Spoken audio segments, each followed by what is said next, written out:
l'accompagnement de l'humain, le recrutement, mais sa fidélisation aussi.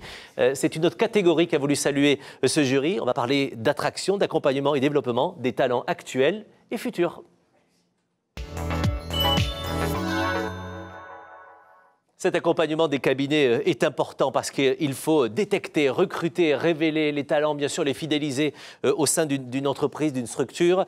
Dans l'accomplissement d'une mission ou d'un engagement, c'est évidemment un quotidien important. Et c'est la mention que vous recevez, madame et monsieur, dans cette catégorie. Bonjour à tous les deux. Bonjour. Bonjour. On vient vous féliciter parce qu'ensemble, vous incarnez très bien ce que le jury a voulu saluer maintenant. Alors Arnaud, d'abord chez Renault, vous aviez un sujet particulier qui était une question que vous posiez entre vous. Vous êtes allé ensuite chercher le cabinet d'Anne, le cabinet Spinpart. Quel était ce sujet? Le sujet, c'était d'aider le réseau de distribution à recruter. Oui. Donc le réseau de distribution en France, c'est 4000 points de vente, 50 000 salariés, donc c'est un réseau quand même très dense. D'accord. Et ce réseau de distribution, ça représente 77 métiers différents. Waouh. Et le réseau a fait appel aux constructeurs, Renault, pour trouver des moyens et l'aider à recruter. D'accord. Alors dans ce projet, on s'est d'abord centré sur les métiers les plus pénuriques. Donc les métiers les plus pénuriques, ce sont les métiers de l'après-vente. Ah bon? Oui, mécanicien, carrossier, peintre. On a du mal à recruter dans ces métiers. Oui, ces 3 métiers sont dans les 10 métiers les plus pénuriques en France. Oh. Et même les carrossiers, ce sont dans les 3 métiers les plus pénuriques en France. D'accord. Donc on s'est attelé à essayer de trouver une solution pour aider le réseau à recruter, parce que pas de vendeurs, c'est moins de ventes de voitures, pas de personnes pour réparer, c'est une satisfaction client qui est moindre. Donc on avait 3 objectifs.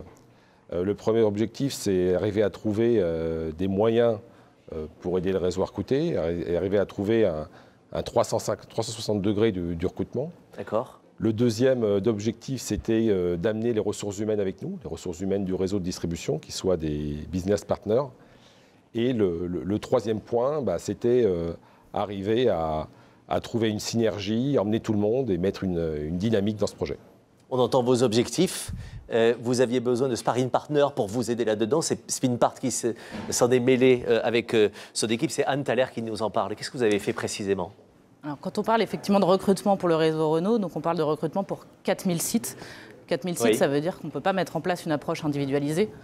L'objectif, c'était donc avec Arnaud et avec les équipes d'Arnaud de construire une offre mutualisée qui permette d'apporter de la valeur à chacun, mais sans non plus se substituer au réseau dans son processus de recrutement.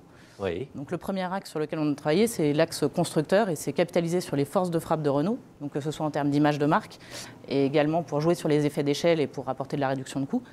Et le deuxième axe sur lequel on a travaillé, c'est l'adhésion du réseau. Donc l'adhésion du réseau par une analyse fine de leurs besoins en termes de métiers à recruter, par une approche test and learn pour garantir l'efficacité des actions que nous avons déployées, mais également par la mise en place de solutions innovantes, à chaque fois en prenant en compte la dimension territoriale. OK. Le projet s'est déroulé en 2 étapes. Donc la première étape, c'était de lancer la machine. Donc on va dire de générer des flux de candidatures qualifiés dans le réseau et de s'assurer qu'on soit en capacité de les traiter de manière efficace.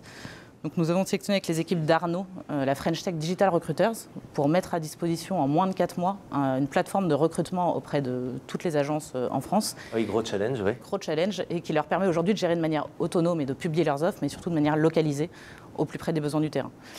Le deuxième point, c'était de diversifier et de multiplier les canaux de sourcing. Donc là, on a travaillé sur divers partenariats, que ce soit avec Pôle emploi, le ministère des Armées, des partenariats avec les écoles. Oui. Et enfin, une campagne de communication, bien évidemment, pour s'assurer que ce soit pris en compte, avec notamment la start-up Golden Bees, qui nous a permis de faire des actions ciblées sur le terrain. Et la deuxième étape du projet, et ça reste un enjeu majeur aujourd'hui, c'est d'assurer la pérennité de ce programme. Oui. Donc le premier sujet, c'est de renforcer l'attractivité des métiers, parce que si les métiers sont aujourd'hui pénuriques, c'est en partie à cause de cette attractivité.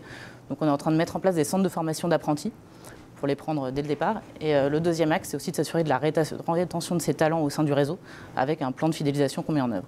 Et ça s'accompagnera également côté Renault par un vaste plan de formation pour s'assurer qu'on accompagne les évolutions de ces métiers au sein de la distribution automobile. Avec une satisfaction de toutes les parties, j'imagine, et même sur le terrain de vos équipes. Ah, tout à fait, oui. On vous félicite pour ça. Vous recevez cette mention et que vos équipes soient félicitées, évidemment, en recevant ce très joli prix aujourd'hui dans cette émission spéciale. Pour tes équipes. Bravo à tous les deux.